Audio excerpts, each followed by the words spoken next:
Yes, yes, yes. It is the Castworthy podcast, and we are back at you. I am Big Steve, aka Last of a Dying Breed, on the Twitter machine, joined today by none other than EJ, the Sophisticated Savage. It's April 18th, and we're back at you, man. What's going on? How you doing? I'm good, man. Happy to be here. You know, rest in peace to Black Rob. Absolutely. Rest in peace to Black Rob, man. It's just out of control, man. Fucking, I don't know if we just starting to get to that age or like, I don't know if just the pandemic had people not going to the doctors and hospitals and shit. And now it's catching up, but man, another one. First X and now Black Rob, man. That shit sucks. Another legend, man. Didn't get his flowers while he was here. Definitely an underrated lyricist. Fell to that bad boy curse that I say, because everybody on Bad Boy only had one or two joints. And, you know, Loon from him to Shine and Loon to G Dep, these guys were talented, but it just seems like on Bad Boy, you couldn't survive. You couldn't blow up. You couldn't do what you're supposed to do. Yeah, I think, Diddy before many of these other labels was one of those guys that just kind of pick and chose, you know what I mean? Cherry pick who he was going to put out, marketed who and what he thought was going to be successful. Obviously, Big jumped on the scene like crazy, so he had to go with that. But, there was even rumors that he tried to change, his approach and make him more commercial from what he initially was when he came out. Yeah, yeah. And I mean the bad boy curse is real. Honestly, when you look at every single artist they had, it was literally two albums and something else happened. And it doesn't make sense. Even though Puffy is a renowned, CEO and everything, it just musically just doesn't make sense what has happened to the artist underneath him, which has nothing to do with Black Rob's passing, but just his career and what it could have been. Um, you know, wasn't to the full potential. I think. Yeah, yeah. The crazy part about that too is you have to think that while we say it had nothing to do with Black Rob's passing, he it seemed as though he wasn't involved. It seemed as though he wasn't interested until just about 2 days ago. It finally came out that he sent some money over to him. But you living your best fucking life, man, and fuck, man. I get it, man. Everybody got to live for themselves, and you can't always look out for everybody, but you have to assume that they had a pretty good bond. They was on, they came up together on the label in the music industry, um, and grinded through a lot of shit. And I'm sure, Rob being from the hood, being from Harlem, was probably one of them getters. You know what I'm saying? He probably got to it for Diddy a few times. Yeah, I would imagine so. I would imagine so. And again, they talk about having a hip hop and insurance and a union. Like Master P has talked about that for a long time now. And I mean, it's just been a lot of money out there, for the culture. And Diddy benefited a lot from these people, So yeah, I guess at the end of the day, it's that capitalistic way of thinking. People ain't gonna do for you what you can do for yourself, quote unquote. So just a real sad situation. Of course, again, not blaming Diddy for that part, but musically, I just look at all of the people that he's had underneath him and just what could have been. Just G Dep to Loon to Shine, all of these guys. If you look at their trajectory after their music career, something happened, one after the other, one after the other. So it was just kind of crazy. And when you go beyond that and you start to think about just the music industry in general, right? I don't think obviously no one's having these conversations with them, just like nobody's having conversations with the athletes. Like you have to think long term, man. Like the health insurance and taking care of yourself and shit like that. Like it seems like our people get caught up in stardom, and we've talked about it. Like they've come from shit and now they got it. You know what I mean? And nobody's telling them like, listen, you can live a long prosperous life by doing XYZ. You know what I'm saying? And either they're not putting their money aside, they're not investing it correctly, they're not making the right decisions, and in addition, not taking care of themselves, eating bad, maybe not seeing the doctor. Fuck, Black Rob had 4 strokes. You know what I'm saying? You have to assume that throughout his life, there was probably some shit that he probably could have done that might have minimized that. Whether it could have been as simple as eating right. You know what I'm saying? Yeah, yeah, yeah. Four strokes is yeah. Hmm. That's just the silent killer, man. It's just scary, man. That's the one thing I'm scared of is a stroke, nigga. Like that should have put you back. You Yeah. completely forget all your forget everything. You know what I'm saying? Hmm. Lose movement. I mean, at least like we saw when X died. Again, recipes of DMX, but at least when we saw when X died, Rob was still somewhat coherent. He was able to get on the video and kind of let people know what was going on. He wasn't in a good spot and shit like that, so we know he didn't get impacted too heavily by those by those strokes. But then, now so abruptly he passed away, which kind of sucks. Yeah, definitely, So definitely.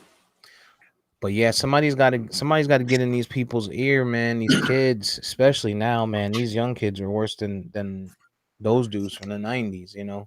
I'm sure it's more accessible because of the internet and shit like that. But someone's got to get in their ears and tell them about, like you said, health insurance and just decisions, man. Putting money on the side to take care of yourself when you get older. Because the shit, you think about it, right? Rappers, and some of them are a bit older now, right? Maybe the old school ones, the Coogee Raps and stuff like that, they made it. But from the '90s, right? We lost Pun, we lost X, we lost. I mean, aside from the killings, you got Biggie and Pac, and Black Rob now, and you know what I'm saying? Like, why aren't Joel T said it? He's like, why aren't we seeing our rap icons and heroes grow old? You know what I'm saying? Like you see it in every other genre. We got fucking uh country singers, rock stars that are 60 years old, 65, 70 years old, still trying to get tours off. You know what I'm saying? But rappers and shit, we passing at 45, 50, 50, young. That's a young fucking age, man. And these is cats with money. Yeah, definitely, definitely. It's So, it's scary, man. It's indicative to the people, to the culture, and unfortunately, our people. We're losing people left and right, man. And if it isn't society, if it isn't health, it's the police. well, there's that. There's that. Um, but yeah, man, rest in peace of Black Rob. He had some. We know he had banger upon banger. I think he, personally to me, has one of those bangers that like will forever hit. Like no matter the age, no matter the year, no matter what's going on. When certain things come on,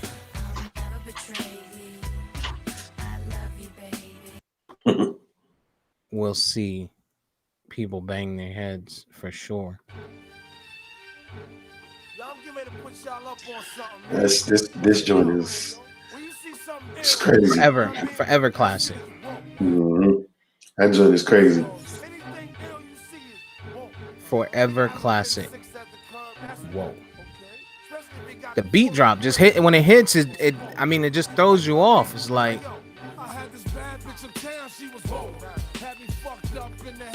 whoa.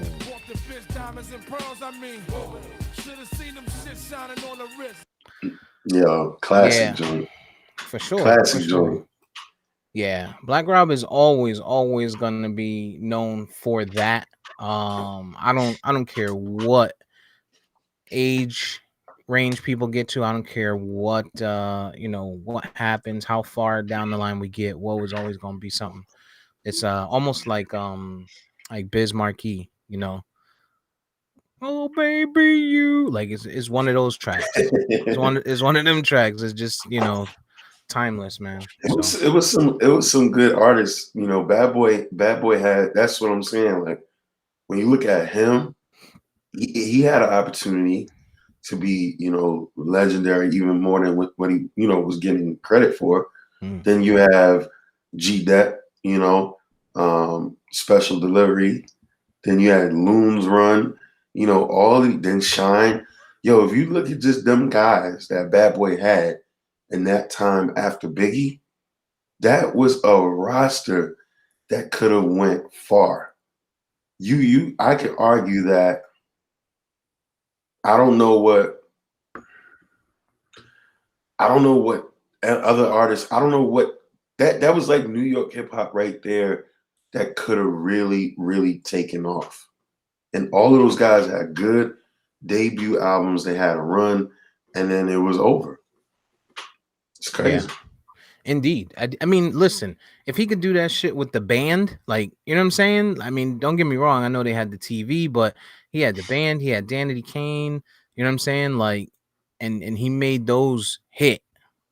He could One definitely, album, one yeah, album and done though. One album and done. yeah, he could have definitely made some shit out of the rest of the Mace, Rob, Black Rob. I mean, he had so many people on that label, man. Yeah. So many people. What's up, VP? Welcome to the gang. We were just talking about the untimely passing of Black Rob. Rest in peace to him, and it kind of just led into some of what Diddy had at his disposal that maybe he didn't quite use effectively. I mean, for him, he did great. You know what I'm saying? So we can't say he didn't use it, but what about the others? Yeah, man. Rest in peace to Black Rob. Thoughts goes out to his family and loved ones. Um, Diddy, man. I don't know what to say about this guy. Like you guys are from the area, so I don't know if y'all fuck with Diddy or not. I really don't. Like to me, like Diddy is an opportunist. Mm, He is all about him. You know what I mean? And when I came in, EJ was talking about the talent that Diddy had under him that put out an album, maybe two, and then just kind of petered out. And in my opinion, I've always thought that the reason that artists don't do well on Bad Boy is because it's Diddy is about him. It's not about you, you know. And anytime I think about that guy, it makes me think about when I don't know if y'all remember. I don't know if it was the Grammys or the BET Awards or whatever when Suge Knight oh, was like, "Yo, if you want your producer dancing in your videos and on your Talk to tracks, her. go sign with Bad Boy or whatever," because he's not about doing the behind the scenes producing shit. He wants to be the show, and so he can't ever let the talent. He can't let the talent stardom exceed his. And I think that's mhm. why that record label has basically been asked since Big, because as much as Diddy tried to be on the front of what was happening with Big's lyricism and his greatness was able to outshine that, and it doesn't seem like anybody else's has been able to. Yeah, that was the Source Awards, I think. But yeah, I have to agree with you 110%. And I think because of his power and influence today, a lot of artists and a lot of people don't really say it. Some people do, some people don't.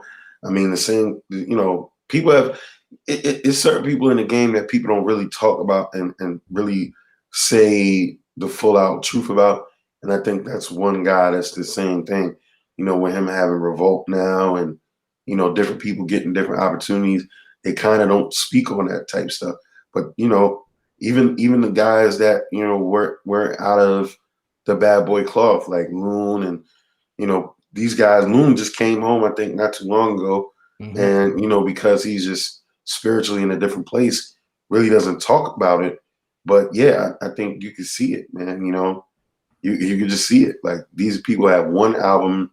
I think even Lil Kim just had like maybe she might have had two, and that might have been done under Diddy, and then the locks and everything that they had to go through under Diddy. Just crazy, man. Yeah. Yeah, Little Kim is definitely somebody that probably could have done pretty well when you think about the grand scheme of things. Like she was likable, she was marketable. Even after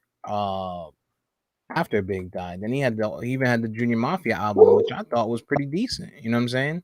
Hmm. Um, all those guys who went to shit with Little C's in them. Like, I don't know, man. I just did he's out for Delph, man. He gets just enough and then he keeps it moving, which it sucks, man. It sucks for these people. But off of the somberness, we'll send our prayers and our thoughts to Black Rob and his family, his friends. And but I mean shit. The big piece is we made it to a century mark, man. This is episode 100 of the Castworthy podcast. It's a C note. It's a big face, as they would call it once. Episode 100, man. how you We guys made it. how you guys feel? You feel like you're more seasoned than we were on episode 1? Let me go back to episode 1 so we can hear No, don't. it. Or 1.2. No, Because don't. episode 1 we had somebody on there screaming homophobic shit on and shit like that. So Yeah, the real episode one will never see the light of day. Yeah, that one got to remain in the vault. yeah, until maybe one day we get rich. They ain't gonna come for us. They gonna come for him. But episode 100, man. I'm on my Diddy shit now. Episode 100, man. How you guys feeling, man? I think we come a long way, man, from the first couple of episodes. Vari's not he's self-reflected. He's not saying or whatever. Yo, like thinking about going back 100 episodes, man. Like, I mean, I know the audience probably don't know since we are on YouTube now and shit.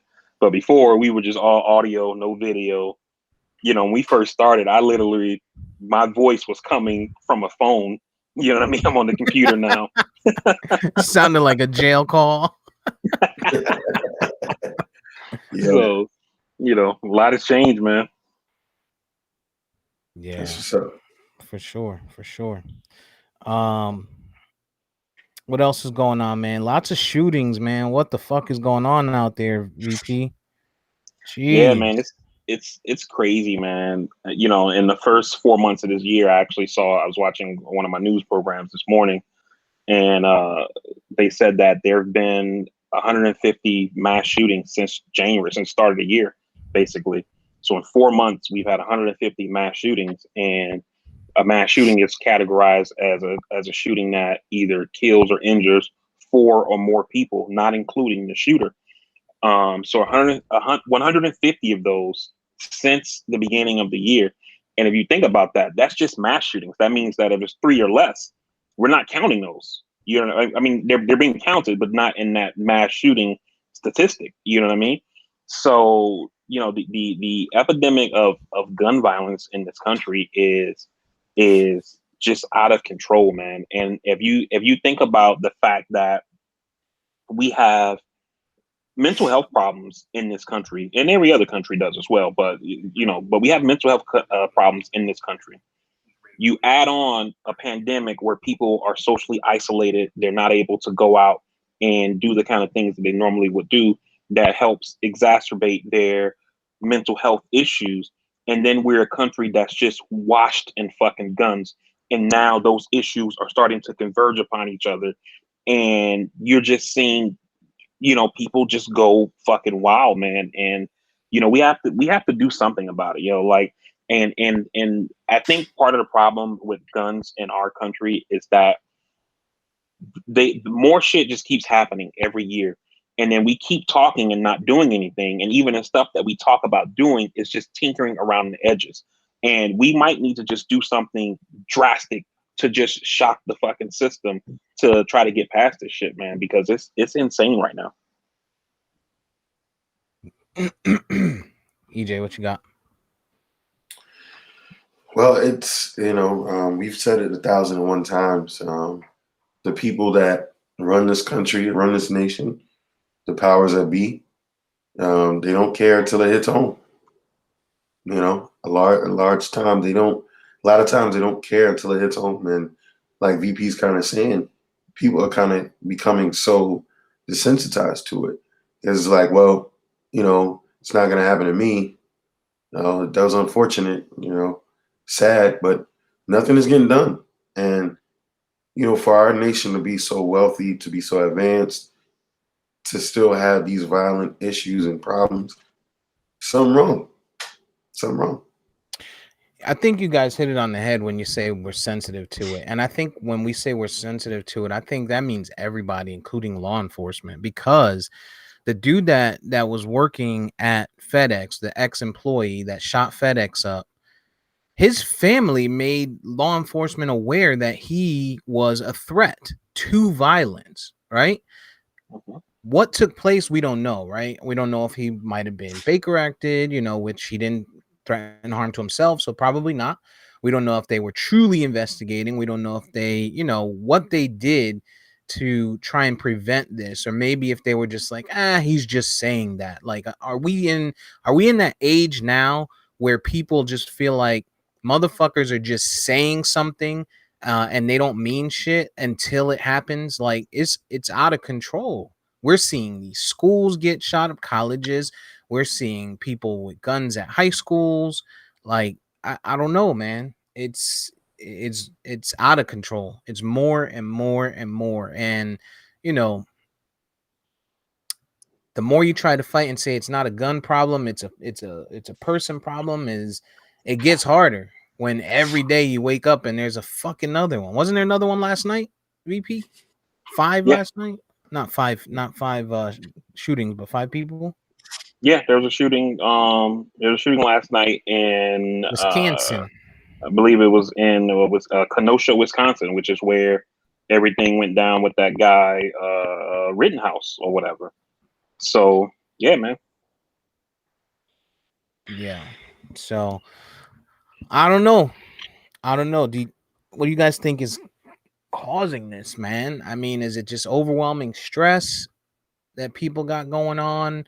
I mean, you would think, right? I don't know if they found anything about FedEx boy, 19 years old, but he went back to his ex-employer, right? And that puts you in a weird spot, puts me in a weird spot because, I am responsible for people. Like, I fire people. You know what I'm saying? And I leave my office at fucking midnight. Not really. Not really what? I mean, you don't technically fire anybody. Well, you get what I mean. In their Nah, no, I'm minds. just saying. Yeah, Like in my their my minds. Yeah, my you're sister-in-law who's in management, when I used to say, that doesn't make you feel bad, like having to fire people. She was like, I don't fire anybody. They fire themselves. She's like, I didn't make them come late to work. yeah. No, absolutely. Absolutely. I mean, that's my motto. That's what I tell my supervisors and stuff. But But yeah, I get your overall point though. but they're not thinking that, right? Right. Nobody ever thinks that they're the problem. So it makes you think that. And not only that, then you think about being in public. I tell you guys every time I go to fucking Costco or somewhere like that, if I walk out, I could be halfway to the door. If I forgot to put something on, something on, I'm going back to the car to get it. And we're not talking about my mask right now. You know what I'm saying? Just because you feel so much more secure and safe with it, even though we haven't seen anybody make a difference like that, right? In these shootings, I don't think we've ever seen like an innocent, just It was civilian. one. It was one time when somebody in Walmart shot an active shooter or something like that. Remember Okay. that instance? It was a guy in a Walmart parking lot where he shot an active shooter or something like that. This happened somewhere, maybe in Florida. I'm not So, familiar with that one. yeah, I think we talked about it once, Mm. but That's that my was like thought. one time. It was like one time. Yeah, Right. and the thing is that even and I'm not saying it doesn't happen. I'm not familiar with the incident that EJ is referring to, but I'm pretty sure it happens, and we probably just don't see the reports of it. But the one case that I can remember of this whole good guy with a gun situation happening was when Congresswoman Gabby Giffords got shot, when she got shot in the head in Arizona doing an event. When Congress was on a break or whatever, and somebody in there, because we all know Arizona is one of these gun loving states, open carry, all the shit like that.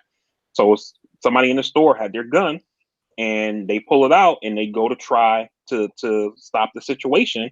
And then what happens is that bystanders think this person is the shooter and they start attacking this motherfucker. You know what I mean? Mm-hmm. And so this person could have been shot. Like they're trying to be the good guy with a gun, and they almost got themselves fucked up, So these situations are tough, man, and it kind of just goes back to the point that I made when we first came on this topic, is that we keep tinkering around the edges, and these small tweaks are not gonna do anything. You know what I mean? Like, you know, it reminds me of like when people diet, right? And they say, I'm trying to lose some weight, so I'm gonna stop eating rice, and it's like, no, all you need to do is eat healthy and exercise. That's it. Or eat less You know what rice. I mean?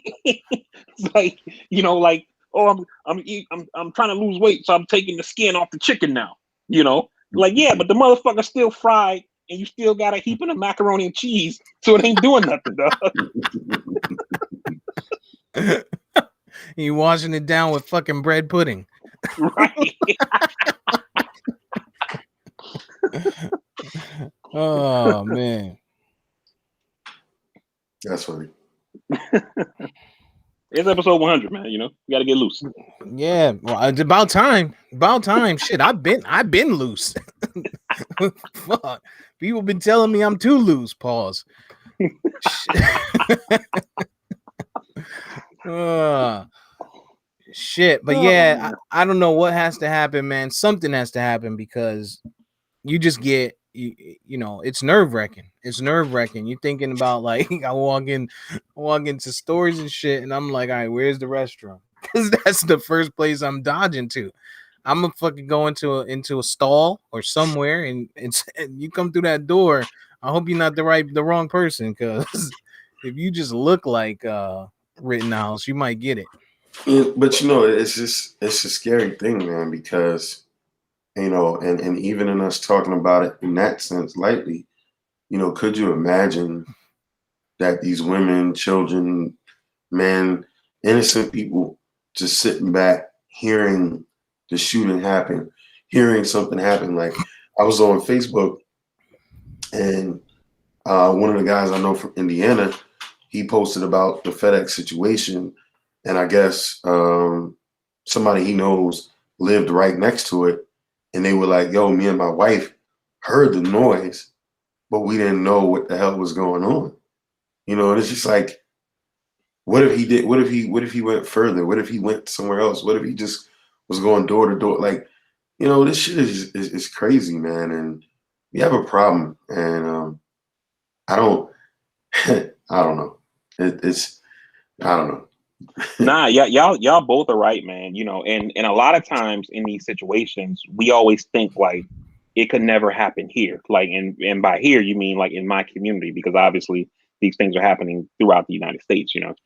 And I remember that morning when I woke up to the Pulse nightclub, and I saw the thing. Usually when I wake up, like most people, I grab my phone and I go on my Twitter and start scrolling through a feed. I follow a lot of news, and so I'm seeing stories about a mass shooting. And when I first saw Orlando, I could have swore I saw Ontario, because in my mind, like, it couldn't happen here. You know what I mean? Right. And then when I finally realized that it happened, and I'm scrolling through the timeline, and obviously, this information is like 4 or 5 hours old. So first I'm seeing 15 people killed, 23 people killed, 20 something, and the numbers just keep going up. And I'm like, what the fuck? So I turn the TV on and I immediately start texting two girls that I work with at work because they're both lesbian. And I'm like, yo, are you okay? And they text me back like, what the fuck are you talking about? Like they hadn't even heard, you know what I mean? Mm-hmm. And so I sent them a link because I'm like, the shooting happened at a gay club. Like they could have been there. But I think that a lot of us think like this could not happen here. And until Las Vegas, the largest mass shooting in the history of the United States happened in my community. You know what I mean? And this shit is gonna just keep happening, and the numbers are gonna keep getting bigger. As big as Vegas was, there's gonna be something bigger at some point, and then we're gonna do the whole, thoughts and prayers. We got to do something about guns. No, you can't do anything about guns. Second Amendment, free speech, blah, all this kind of shit. And then nothing's gonna happen until the next one happens again, and then we rinse, wash, repeat.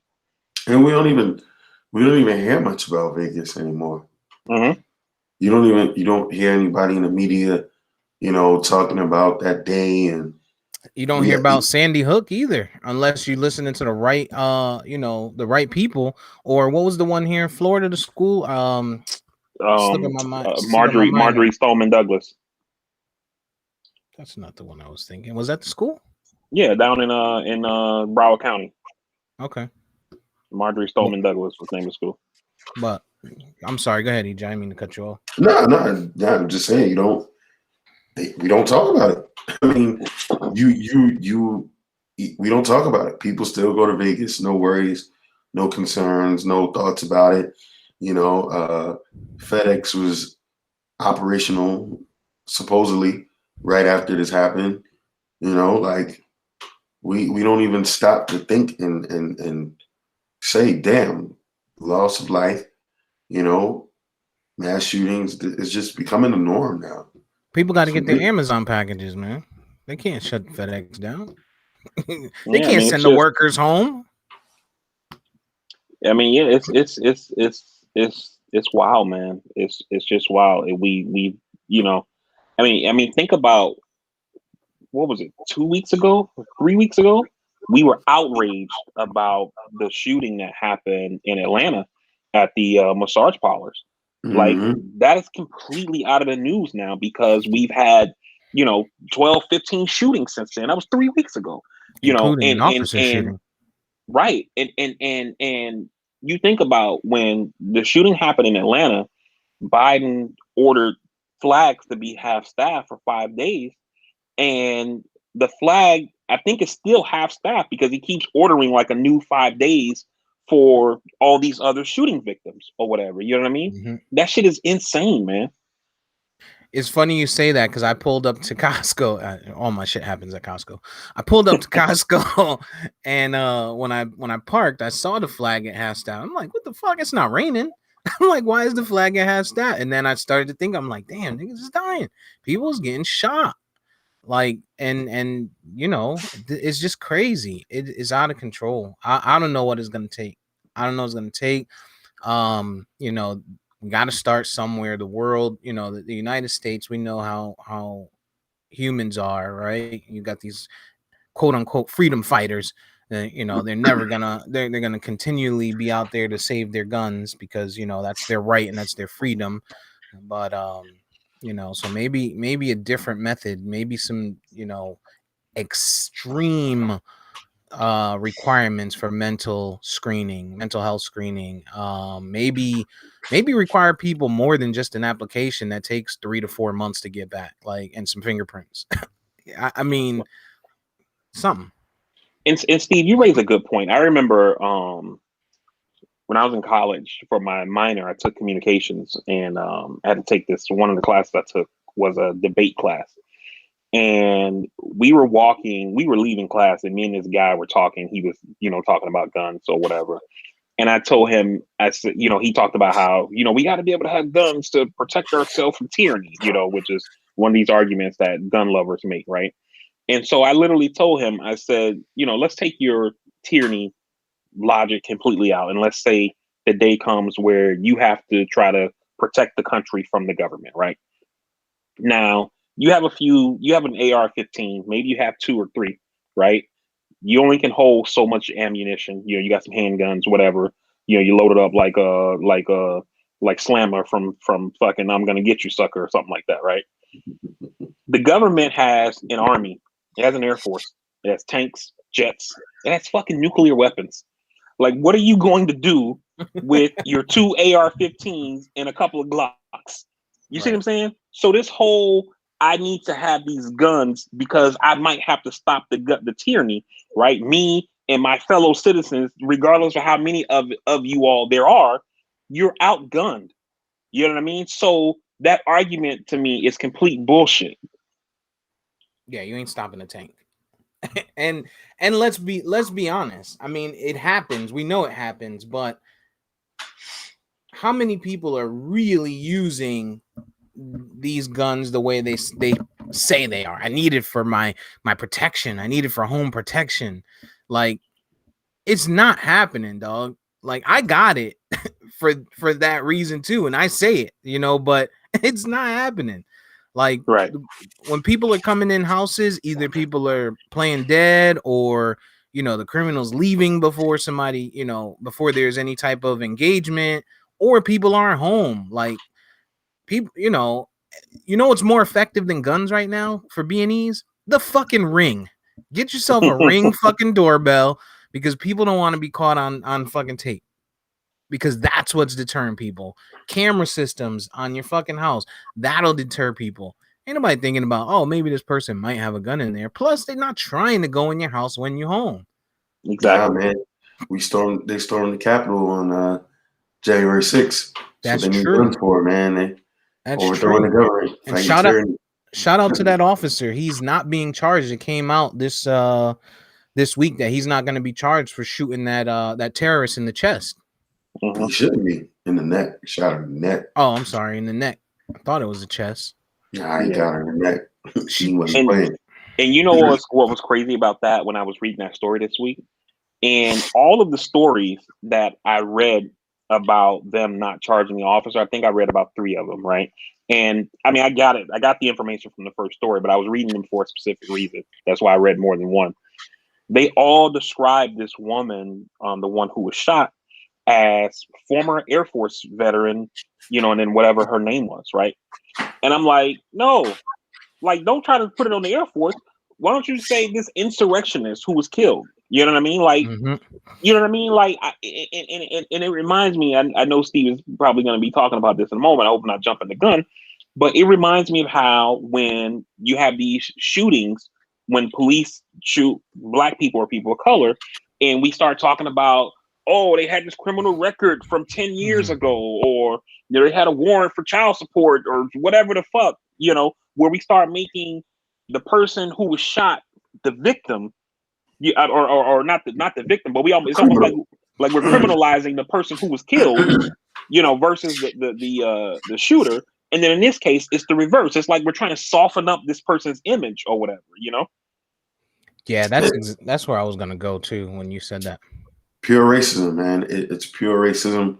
And I might be jumping the gun on what to watch, but there's a docu movie out called "Kill All the Brutes" on HBO Max, and it kind of goes all over the place, but it just gives you the history behind racism in this world, and the history of genocide and just oppressed people. And there's nothing else to say about it other than racism. That's all any of that is. Purely, when the person that's involved is black, this is what happens. It's literally nothing but racism. Nothing you can say. Yeah, it's crazy because damn it, it slipped my mind. The youngin that was killed up in Minnesota this week, or last week rather.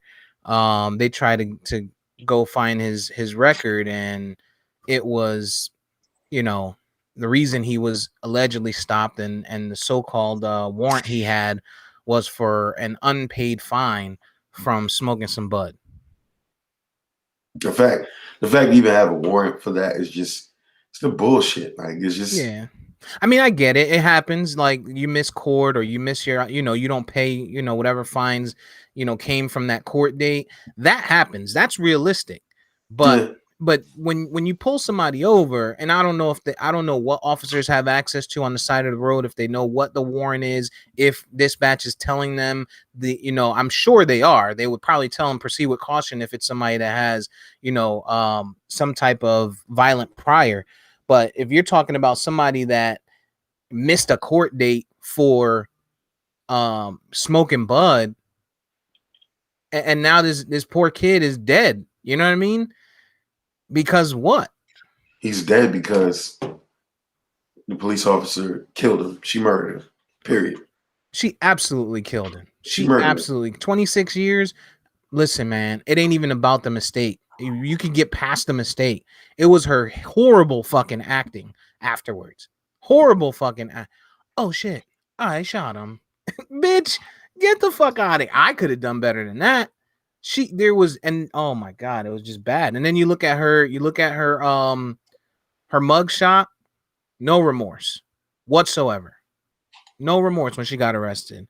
Come on, man. I don't know. And then in Chicago, Adam Toledo, a 13-year-old boy, Right. shot in chest by police.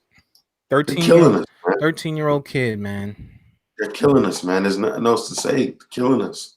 You Literally. know, and with the situation in Minnesota, the thing that stuck out to me was kind of where Steve was going with the whole unpaid fines or whatever, right? And I haven't read beyond that, but it was my understanding they pulled him over for having like an obstruction in the rearview mirror, like the air freshener thing or something like that. And then when they ran his license, that's when they find the warrant for the unpaid fines, right? Now this dude takes off to run, right? But part of the reason why we don't see car chases anymore, where you would see like 40 police cars chasing this one car down the highway, is that they figured this shit is too dangerous. We have to stop doing that. We know who this person is. We'll get him later, right?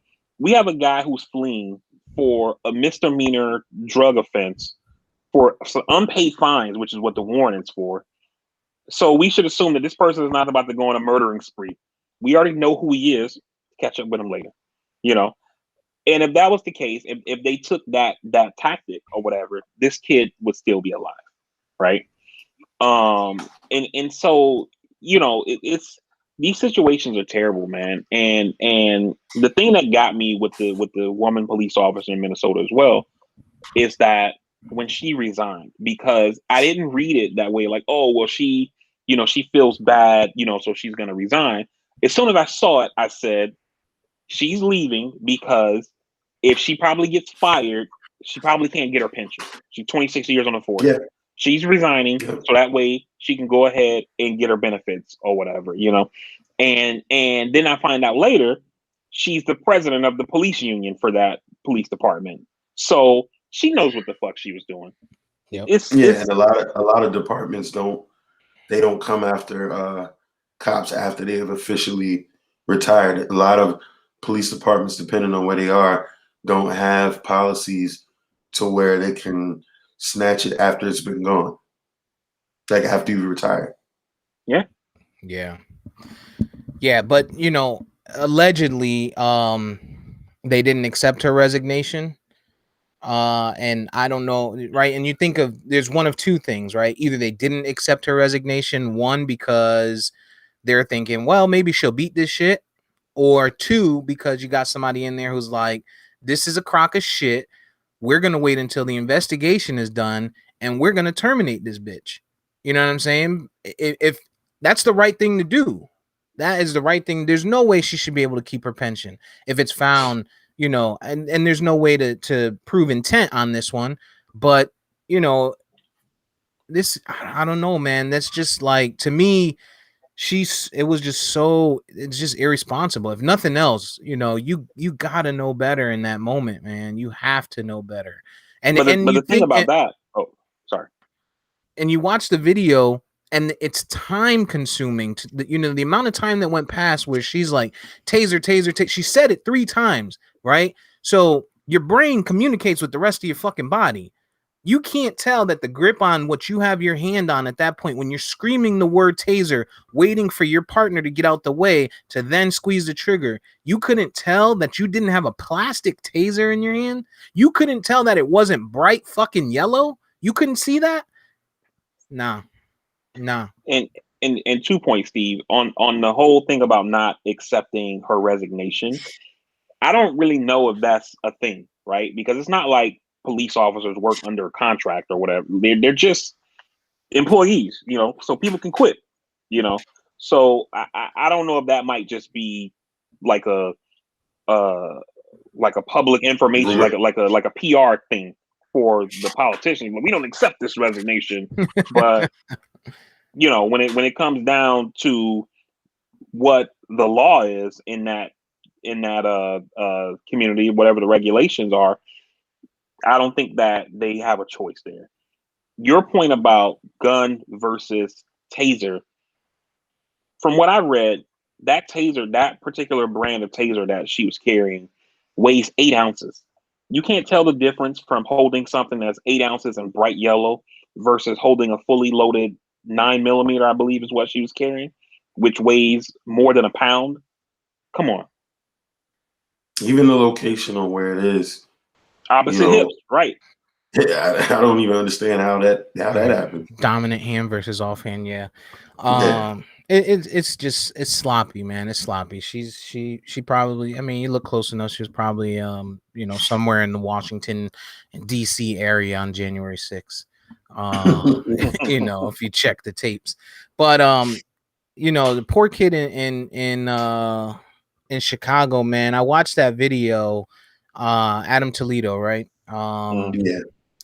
And when I first watched it, and then I wanted to dive in a little bit because I didn't want to be the one that's just dropping stuff out there saying fuck the police.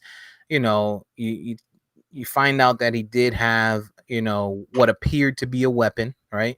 And in chase he throws it at some point, so officers thinking weapon. But then VP, you had the biggest point, like when he turned around, when he stopped and turned around.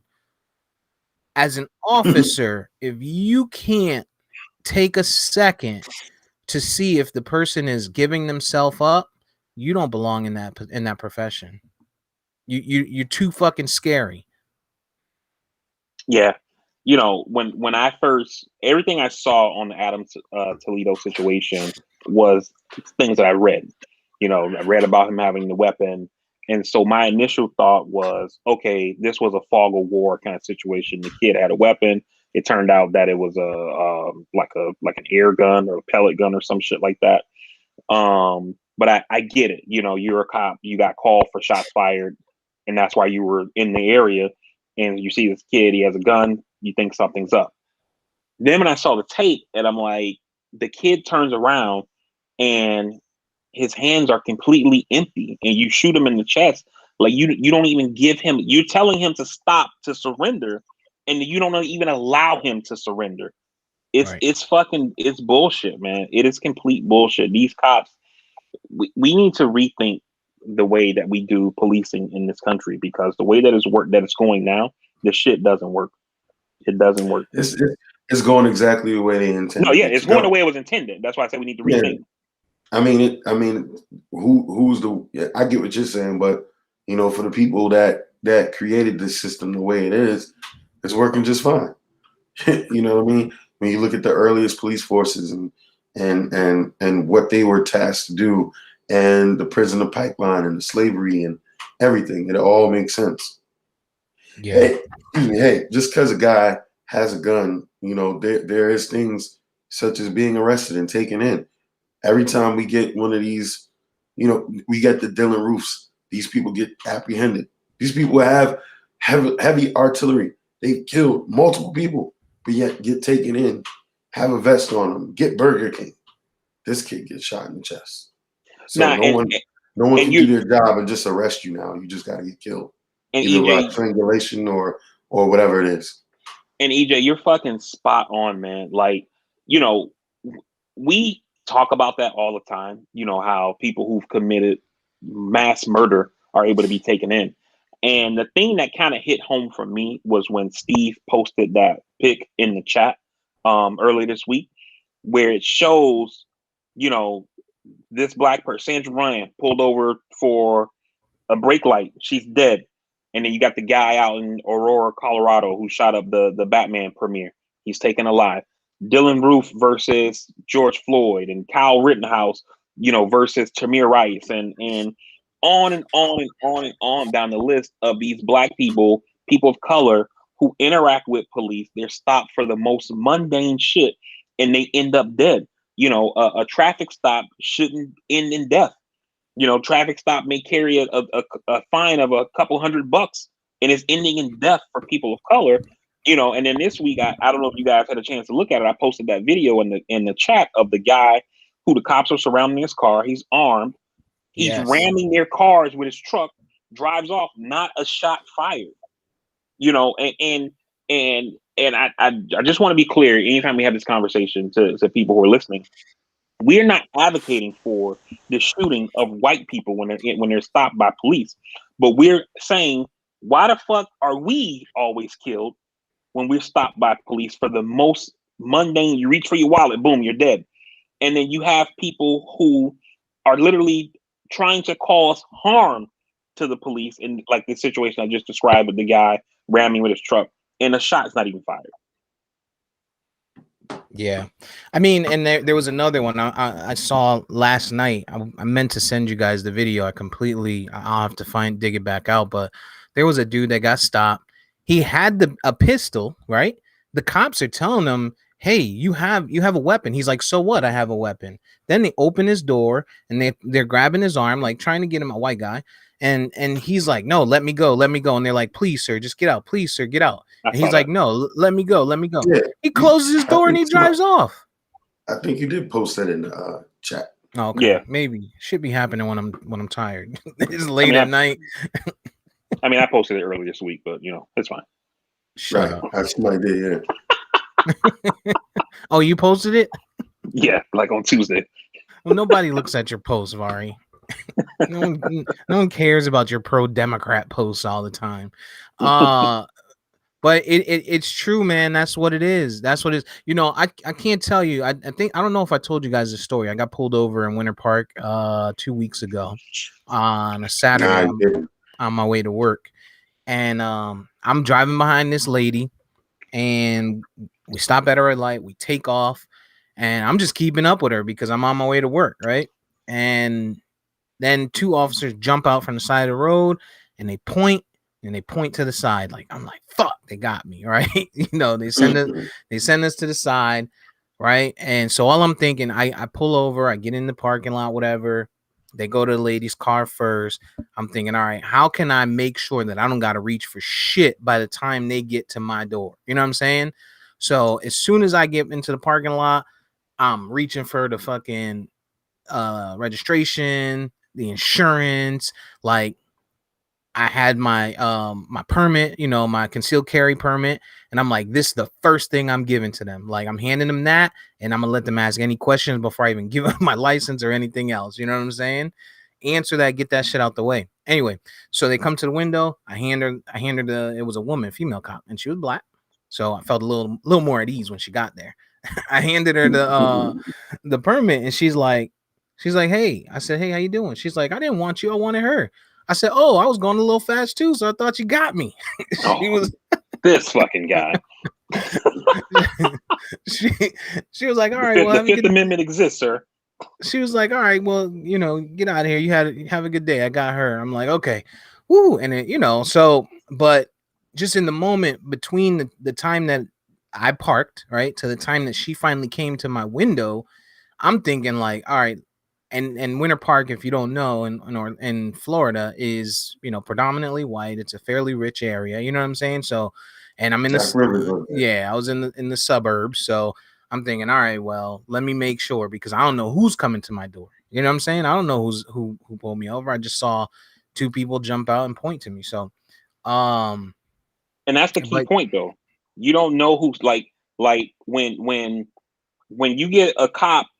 When you get pulled over, you don't know if you're getting fucking Andy from I can't think of the goddamn show now. That old '60s show with the guy who was the sheriff, Andy I know Griffin, you're I think talking about that was his name. Andy Griffin show. Yeah, Yeah, Yeah. you don't know if you're getting fucking Andy Griffin or some goddamn Delta Force reject or whatever, and or and Nazi.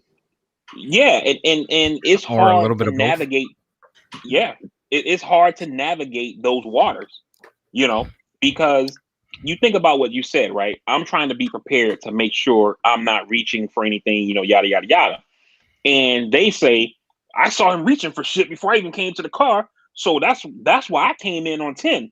And you're thinking like, yo, why is your gun out already? And we shouldn't have to do those kinds of things, And for me, I've had the times that I've been pulled over, I've had probably, I would say, one bad experience being pulled over by the police, but most of them were, cordial, respect and things like that. But I think that that's only because I was in the military. Because when I get pulled over, the first thing I do is I flash my military ID, and one, I mean, I do I it would have thinking shot they're you for gonna, that. Just kidding. I do it one because I think it's gonna help me get out of the ticket, full disclosure. But two, Surprise. I do it to let them know, like, hey, I'm a guy that's in the military, like, it's all good here. You know what I But mean? that don't work And either. We saw that in Yeah, that Virginia. shit don't work. right, and Active this guy was in uniform. soldier in uniform. Yeah, I'm Yeah. usually in civvies, but that was why I did that or whatever. But it just we have to rethink the way that we do policing, man. Because like you said, I haven't been pulled over in a while, knock on wood.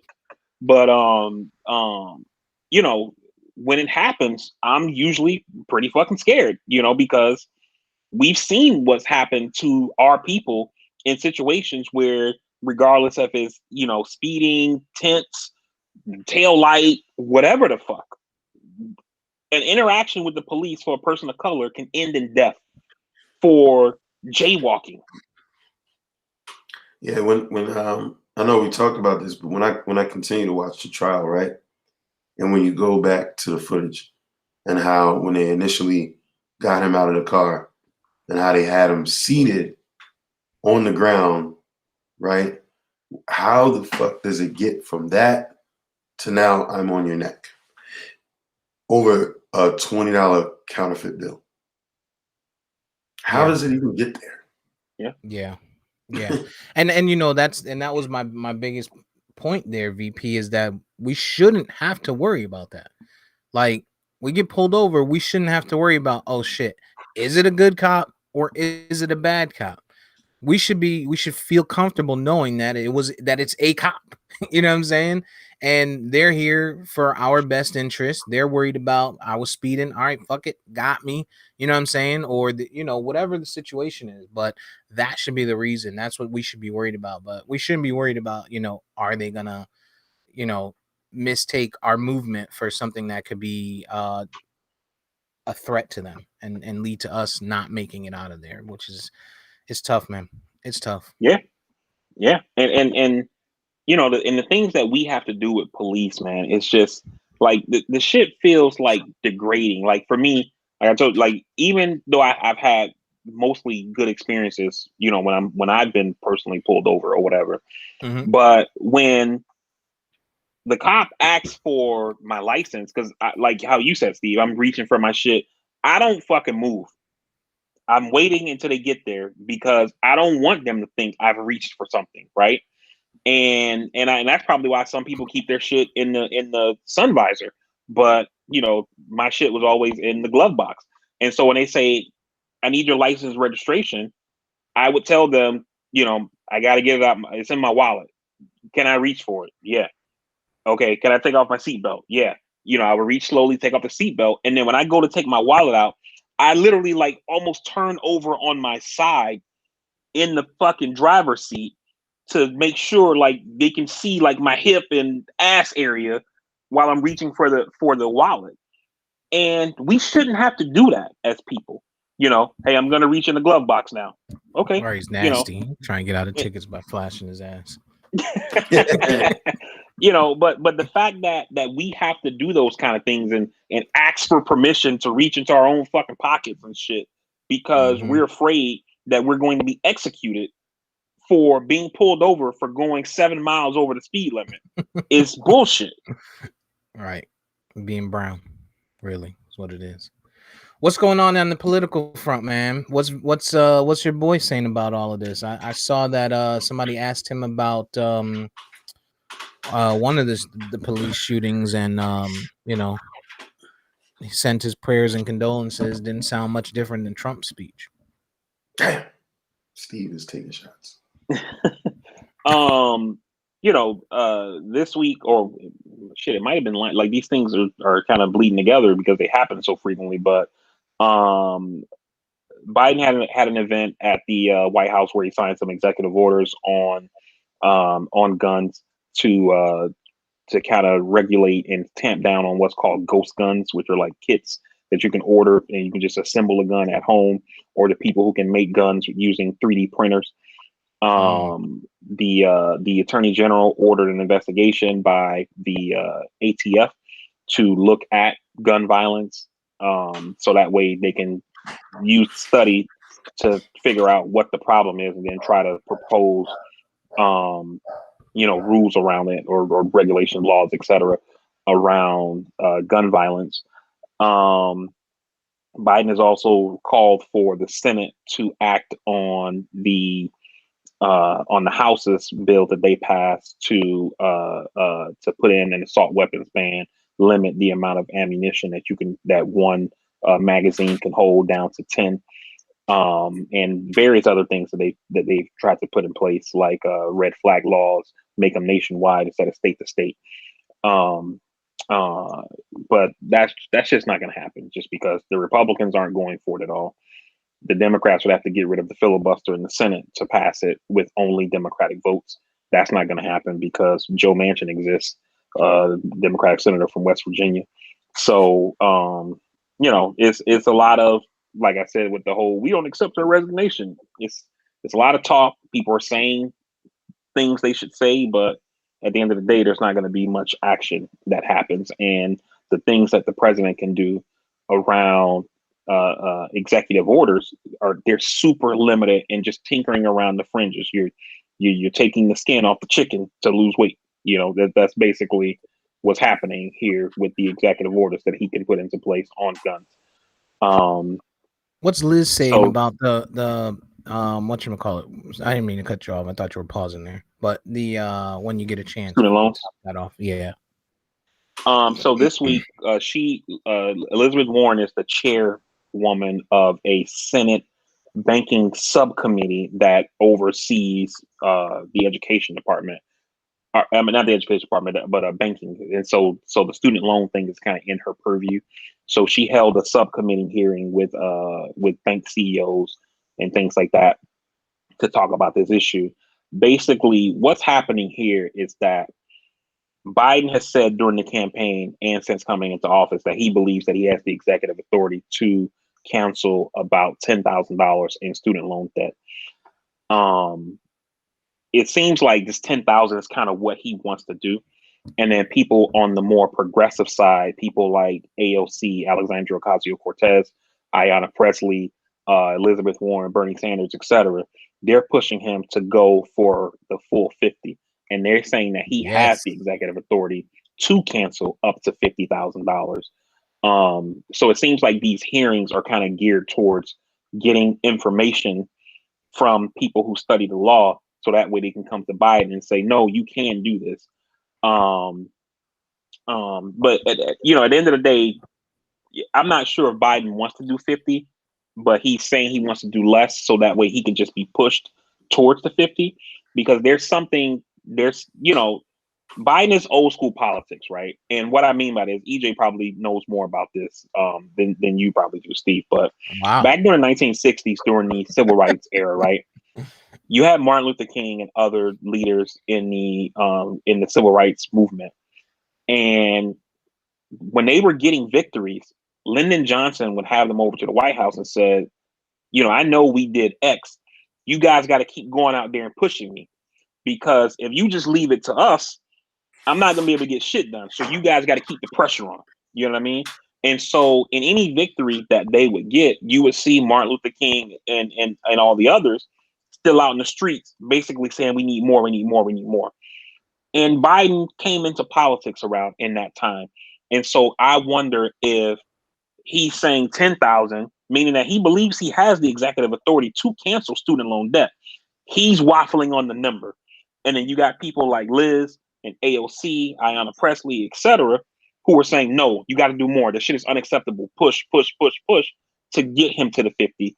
And then that way it allows Biden to kind of play both sides for people who are more conservative, people who are more centrist part of the party who like, I don't know if we should be canceling all this student loan debt.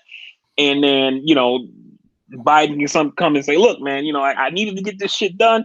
They were holding their votes unless I gave the 50, and we gotta get this other thing done. So I just gave in on the 50 and let's keep it moving, So it might just be him trying to, triangulate a little bit here. Gotcha. Well, my Navient account says he should do about $47,381. So if he can get to that number, we'll be in a good spot around these parts. Let me tell you that. Shit. Who's counting? I mean, that's just their suggestion. All right, so not much else going on the political front. The other thing I was going to mention real quick is the right now we're under a pause for the Johnson & Johnson vaccine. There have been 8 cases of people who have gotten these like really severe blood clots from the Johnson & Johnson vaccine. So they are pausing administering it while they investigate to see what it is they need to do going forward.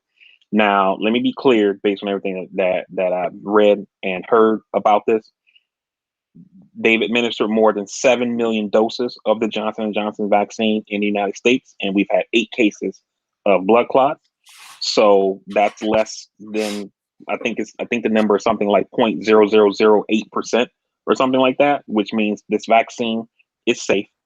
2, the pausing of vaccinate or not just vaccinations, but any medication is something that routinely happens, where it's something that you got to think that when they do a study for a vaccine, a medication, etc., they may only have 30,000-40,000 people in the study, and now you're getting a super broad spectrum of people who are now taking this medication, and so now you're seeing different outcomes from it.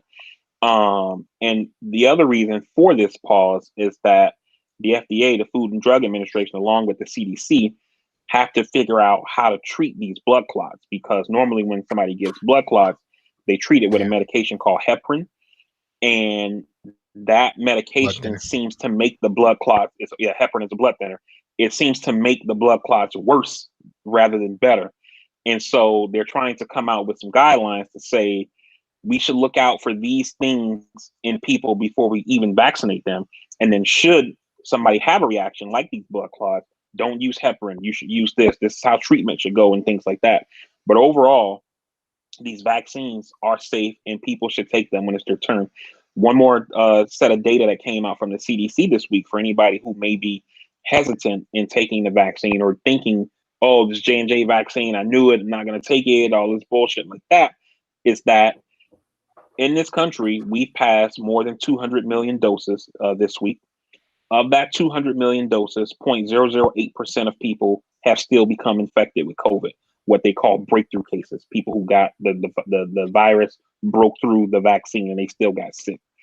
Of that 0.008%, 7% of those people got sick enough to where they had to be hospitalized.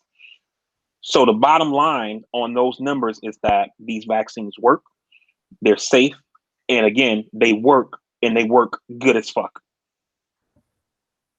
They came out, the CEO of Pfizer said that they foresee a 3rd shot and possibly annual shots being necessary, which I guess we kind of got that when they, we knew that was coming 2 weeks ago when they said that the antibodies from the shots or from the vaccines only last about 6 months approximately, maybe 8 tops. Um, you know, I don't know how I feel about. I mean, I guess it's like the flu shot, right? But I've never gotten a flu shot. I'm 39 years old.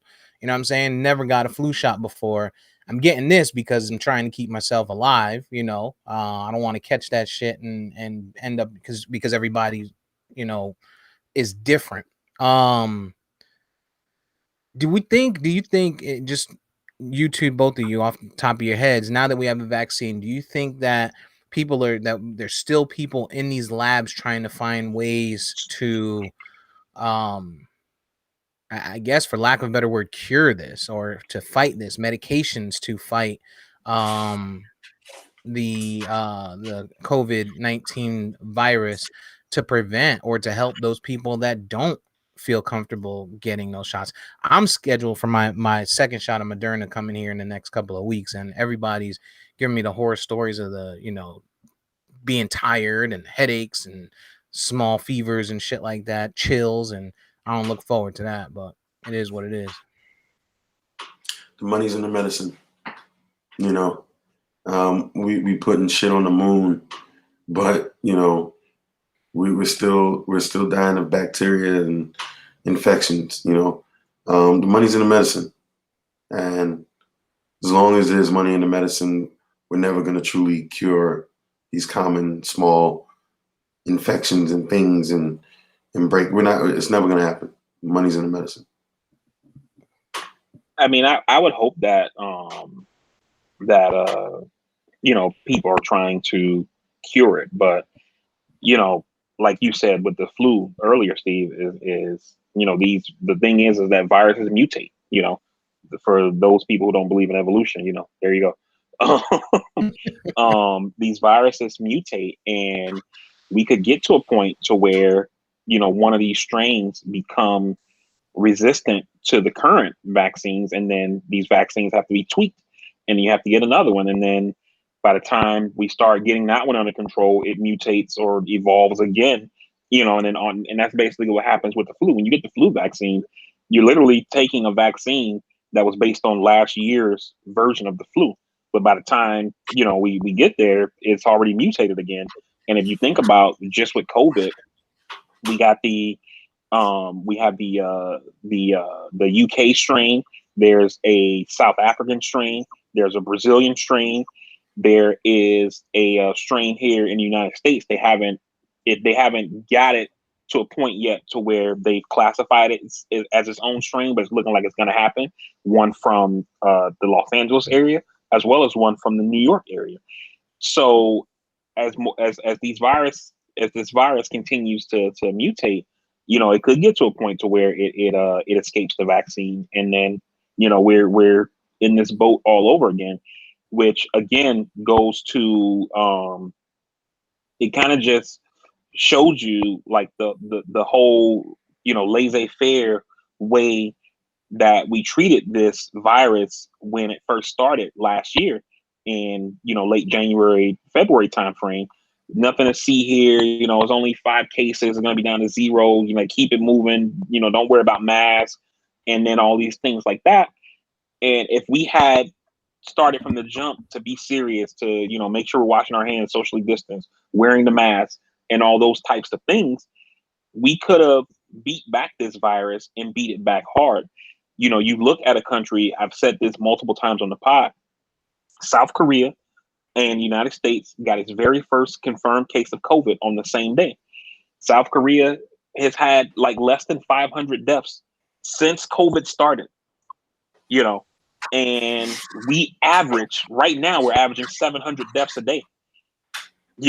They've had 500 in total. We're averaging 700 a day. You look at a country like Australia, right? Australia, COVID basically doesn't exist there, because when it first happened, they shut everything down. They sent their people checks so that way they can keep their fucking lights on, right? They can continue to feed themselves. And then they beat the virus back and they opened things back up. COVID came back again. They did rinse, wash, repeat, shut it down, sent people checks, got everything under control. They opened back up, mask wearing and things like that. And we talked about it on the pod a couple of months ago when Australia had that fucking soccer game, 60,000 people in attendance. EJ was saying in the chat, not to call you out, but I'm just making the point that we got to watch. We're going to see. Let's see what happens. Da da da da.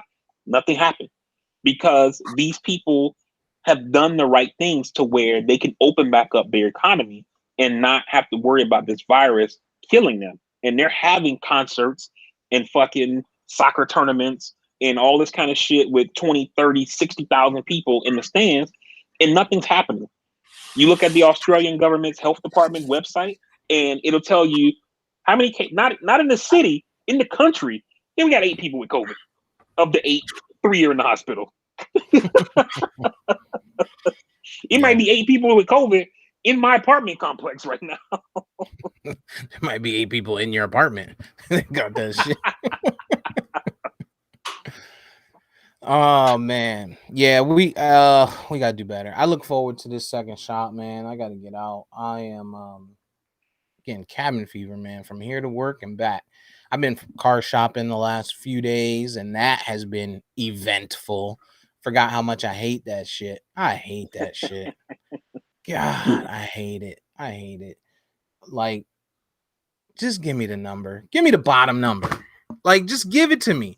I'm here. I'm telling you right now. Listen, I'm going to buy this car. I need the bottom number. And you're like, well, if I can get you here, can I get you business today? No, I want the bottom number. Matter of fact, here's my number. Get to that number. Well, what if I could get you to this number? This is my number. I mean, God, it's been a fucking circus the last 48 hours. And apparently, Stimmy's done hit and tax money done hit because it's a lot of motherfuckers out at these car dealerships and a little bit of cars. Like they're limited. The selection is limited for sure. But yeah, I'm looking forward to my second shot, man. Did you have anything of? They said the Pfizer's not as bad as Moderna on the second shot, Vari, but I had 2 people at my job that told me recently that they got their second Moderna shot, and they were not doing so well. I had some, not horrible, but just for a day, had some chills, cold sweats, headaches, extreme fatigue, shit like that. I mean, to be honest, man, for me, the only thing, first shot, my arm was sore at the site on the arm where I got the vaccination. Second shot, I didn't have anything. Like maybe 3 days later, my nose was a little stuffy. I didn't really attribute it to my vaccine, but who knows? But other than that, I didn't have anything. But most of the quote unquote horror stories that I've heard have been from people who got the Moderna. That second shot, the second shot woes, I'll call it. I've heard it mostly from people who got Moderna. My sister-in-law who got Moderna, she actually had issues when she got the first shot. She's going for her second shot today, actually. But most of the people who I know in my own circle have gotten either Pfizer or Johnson and Johnson, and I haven't had any problems. My wife didn't have any problems after she got her Pfizer first and second shot. She just had the sore arm thing. So yeah, but at the end of the day, man, I think it's better to just go ahead and get your vaccine, protect yourself, protect your loved ones.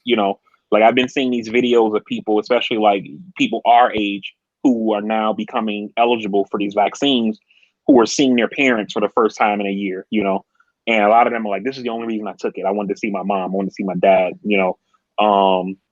You're seeing grandparents who are like, "I didn't want to take it, but I want to be able to hug my grandkids," and that kind of thing like that. And maybe that's what it's going to take for us to get there is to pull on people's emotional heartstrings more instead of, yeah, it's good to have people like Fauci and these doctors out there telling you it's safe and, 6.8%, that's cool too. But maybe we need to also, when they do these commercials and stuff that you see, show people saying, I gotta be able to see my family, like human beings, we're not made to live in isolation. We need to see and cohabitate and be around other people. And this is what it's going to take to get us there. Yeah, for sure. For sure. You how about you, EJ? What's the chatter like up in Bmore? I mean, as far as vaccinations and things like that, I know it's a little more uh, populated with chocolate. So, it's probably a little different. What's it sound like on the poverty front? Oh my God. Terrible. Oh wow. I just know when I registered to get it through the state mass vaccination site, for whatever reason, they tried to send me like an hour away. So I gotta try something different. So I don't know what they got going on, but I mean, not much going on here. But you're a young People, strapping bull, so you'll be all right. yeah. You just touching your 30s. You'd be good. Mm, okay. Although you are the probably the most in the most risky situations considering. No, no, I hope you're using dental dam. no. You Oh you my like to God. you like to try to live vicariously through me, but newsflash, I'm not doing anything. Okay, so you can relax.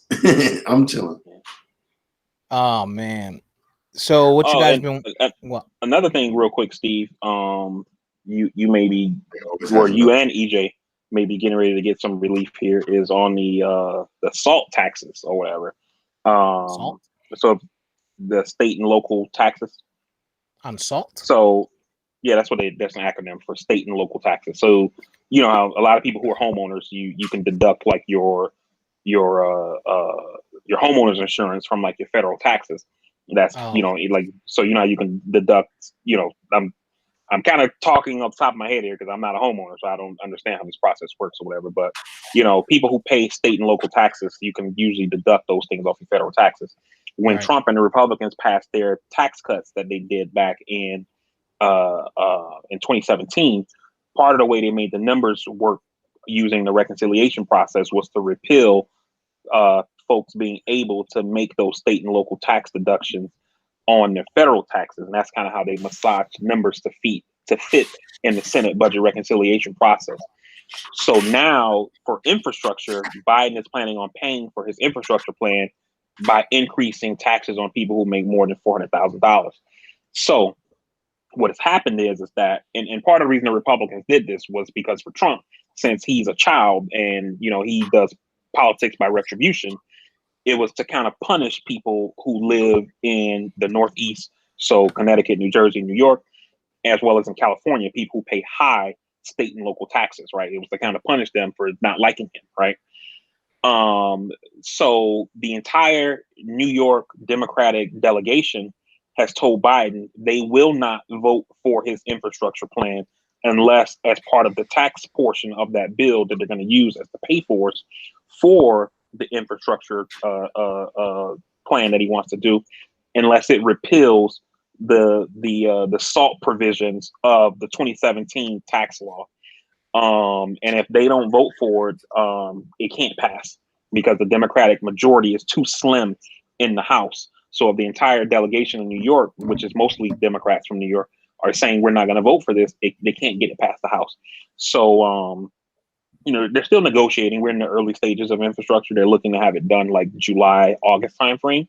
But if you've seen like some kind of impact in your own taxes from these SALT provisions, you may see some relief coming soon if these New York Democrats have their way and get this thing repealed. My taxes go up every year and they go up significantly. So, that's actually good to hear for sure because they killing me. They're killing me. And like you said, like Connecticut, those the property tax up there are crazy. I know that for sure. I don't know how they are in Maryland. They're probably pretty high too, right? Yo, I Yeah, thought he was going to say, I don't know how Baltimore. they are in Florida. I'm like, what? No. I mean, Baltimore property tax is high. Just period in the state, and for our city to have such high taxes and we don't get what we putting in back from the city. It's Right. classic politics, Democratic city. People just voting Democrat because it's the thing to do, and nothing is really changing here for the better. So it is what it is. Policing, schools, like that's the shit that they try to say that you're getting out of it, especially here. We didn't get shit. I mean, the school close to me, they just redid, a playground and shit, redid that school, and they redid some of the um, you know, state road that's close by, but and I just got my shit paved, but that shit ain't worth the extra $600 that shit went up this year. And in Baltimore City, we still have schools without air conditioning, and so it's yeah. Yeah. I mean, Yeah. Yeah. politics. Yeah.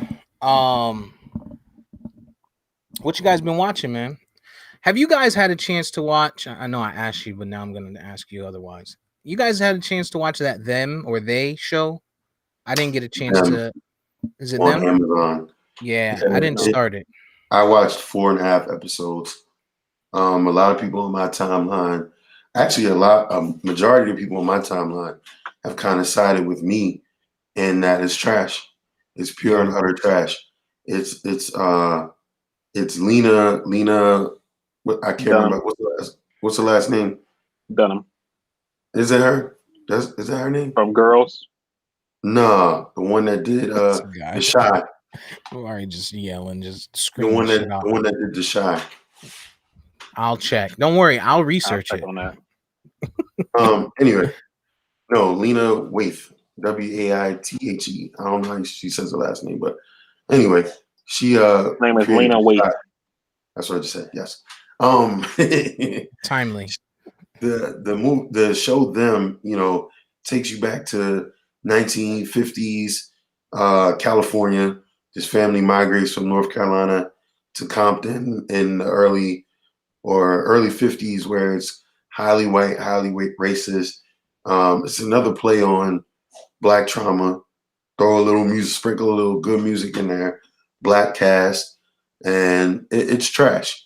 It was a failed attempt to be Jordan Peele.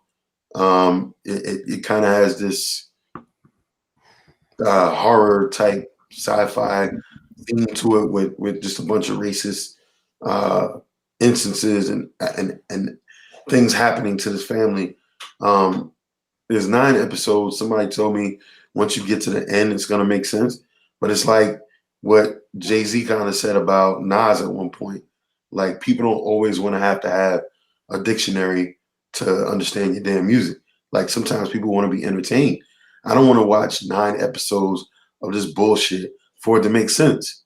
No, Right. make it good. Like I watched 4.5 episodes and it was not entertaining at all. Like it was nothing good about it. It was like, what's happening? What does this mean? Why does this matter? And to me, it's pure trash. And again, I understand that we have to support things made by our people, right? But we also can't be in a place where if it's not good, we can't say it's not good. Like, you just can't. And if we're going to support our people, they have to do a better job in making sure what we're supporting is worth the support. We can't just you can't just slap anything on anything, and just because there's some black people in it, you play some black music, we're supposed to love it. No, like we're gonna give it a shot. And somebody like her who's been successful in Hollywood, she's been doing movies, she's been doing shows, she's getting her shot. So it's not like this is somebody that doesn't have a door open, doesn't have a platform, hasn't been successful. So we are supporting, but it's trash. And I mean, you guys watch it, I guarantee you feel the same way. It's trash.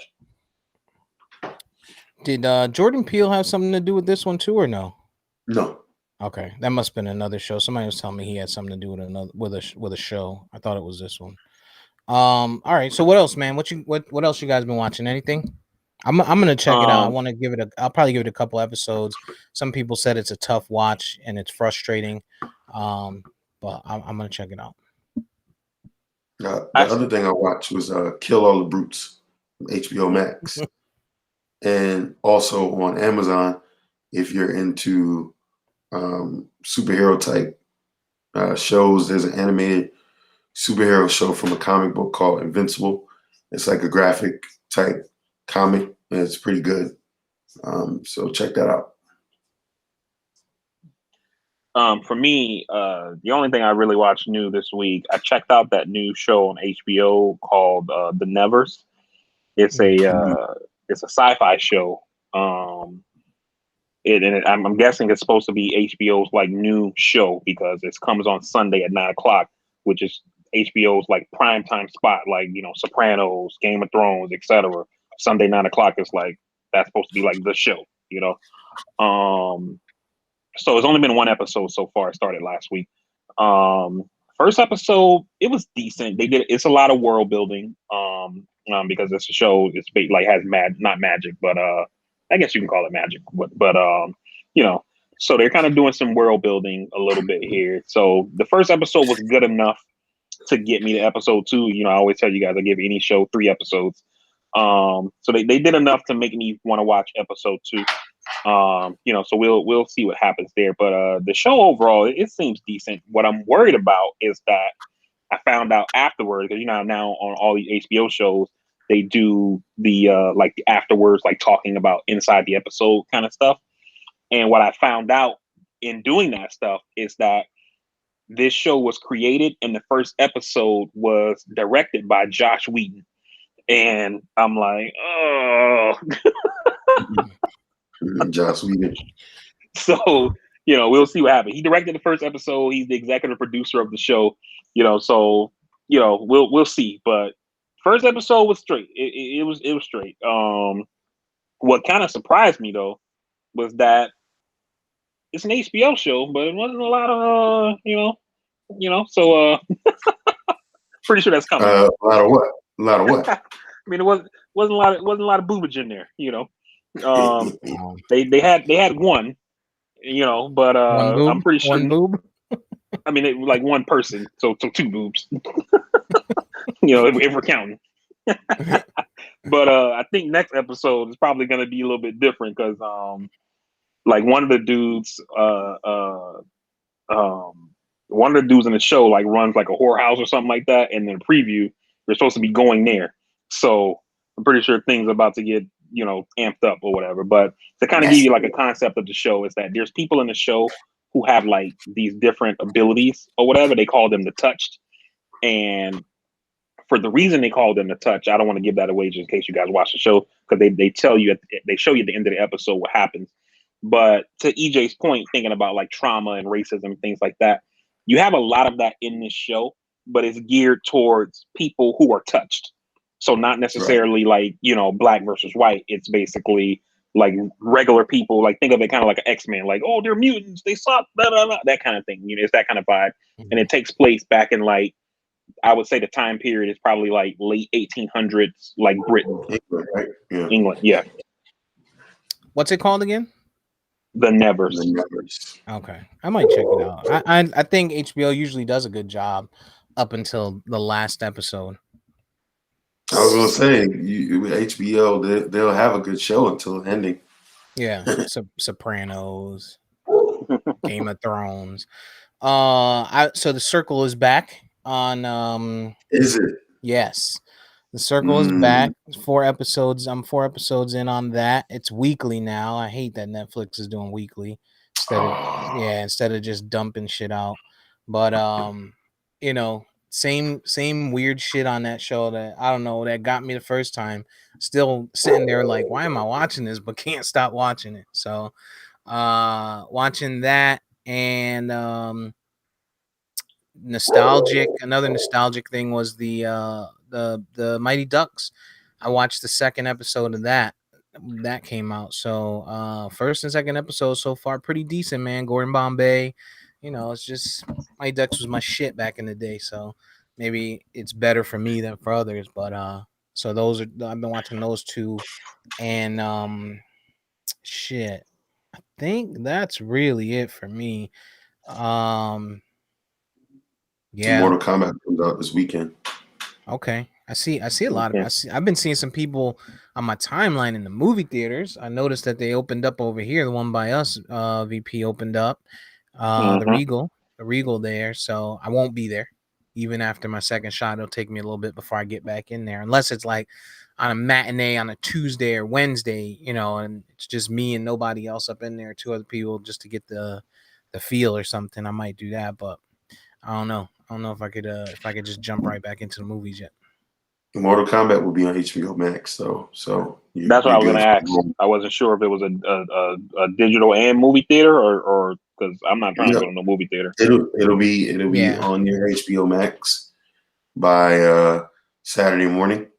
So definitely tune in because they're basically starting over with a little bit of sprinkle of the new content. So you have some new characters that have been added to the series over the years. So they kind of reworking the whole thing. So I'll be interested to see that and how that plays out because it won't be like the classic story that we know from the past. It'll be a little different. Yeah, my wife was talking about because my son's birthday is in May, and she was asking like if we wanted to do. They have like a thing where you can rent out the movie theater. It's like $200, and you can Yeah. have like I think up to 30 guests or something like that. Mm-hmm. And like to do that for whatever movie is out next month that he wanted to see, and maybe like kind of rent out a movie theater, have the family come because all of us have been vaccinated, um, and enjoy a movie at an actual movie theater or whatever. So, it's something that we're considering.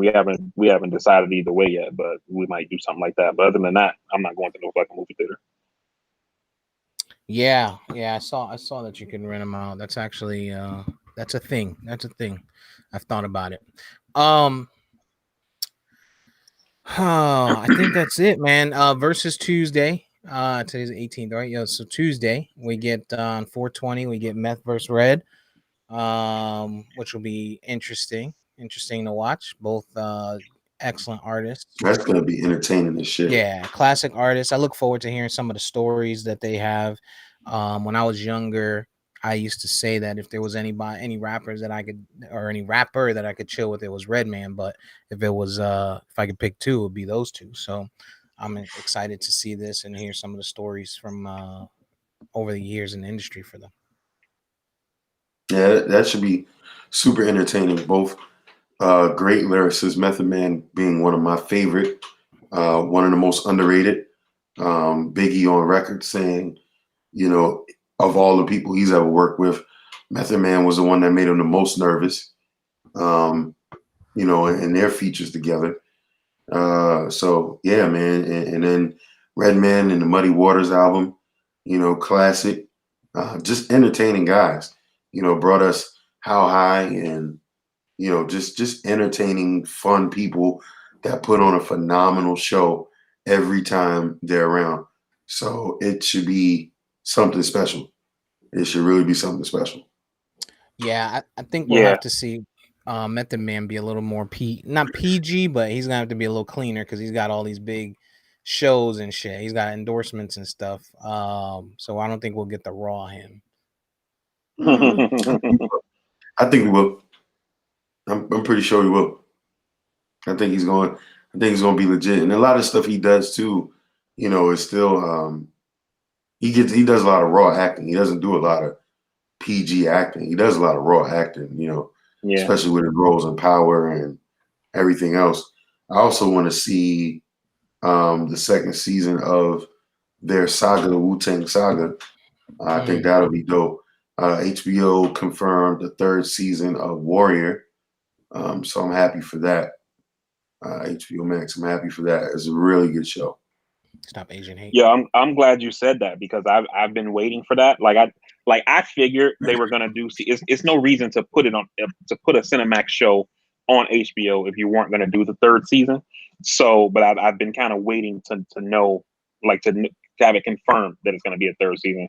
I really enjoyed that show. I enjoyed it a lot more than I thought I would.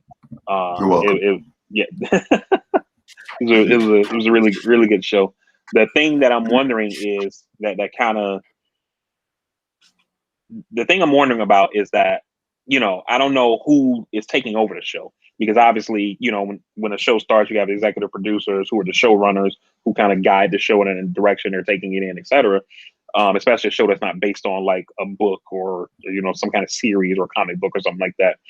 And so if Cinemax got rid of that show, I'm pretty sure those people moved on. So I don't know if HBO are bringing those folks back to continue whatever their vision was. Are they bringing in new people? Does that change the direction of the show? When did the show end on Cinemax? Like, where are those actors at? Have they gone on and got new jobs and can't come back to the show?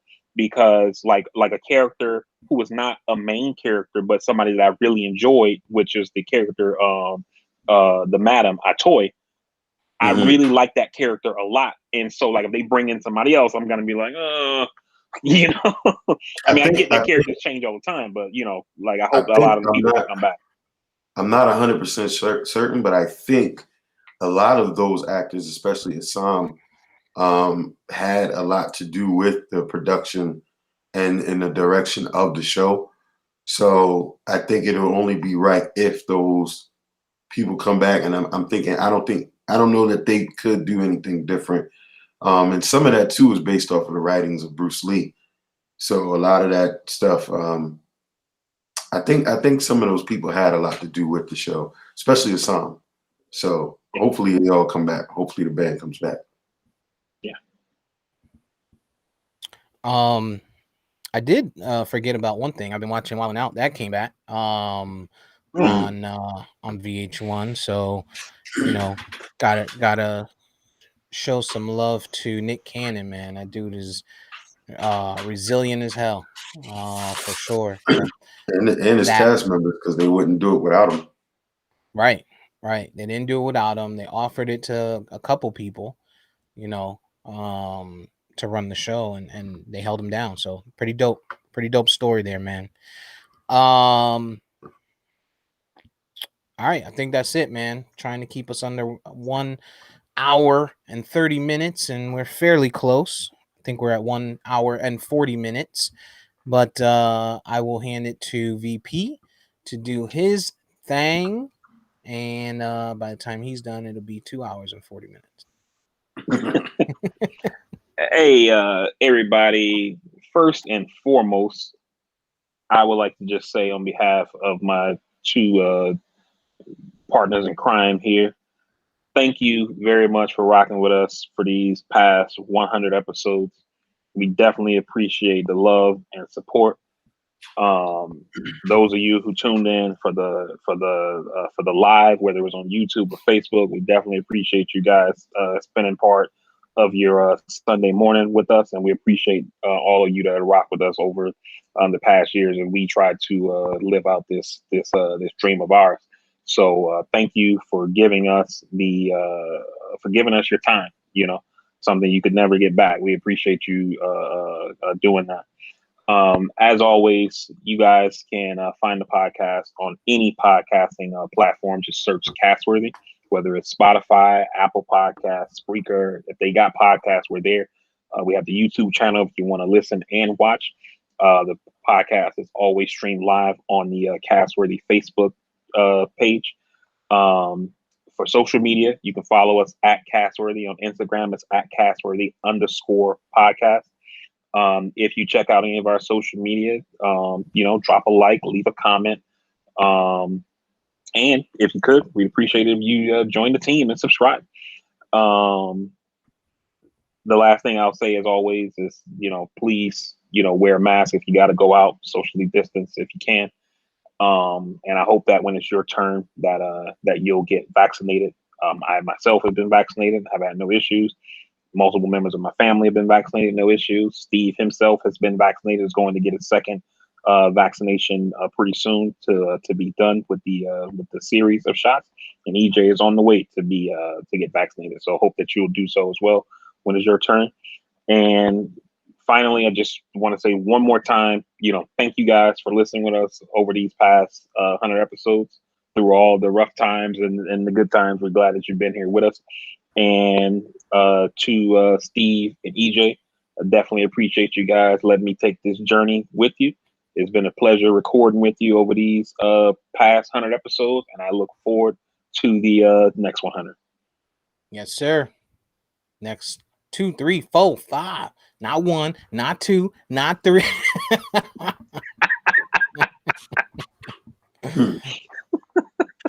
LeBron. Yeah. All right, let's get up out of here.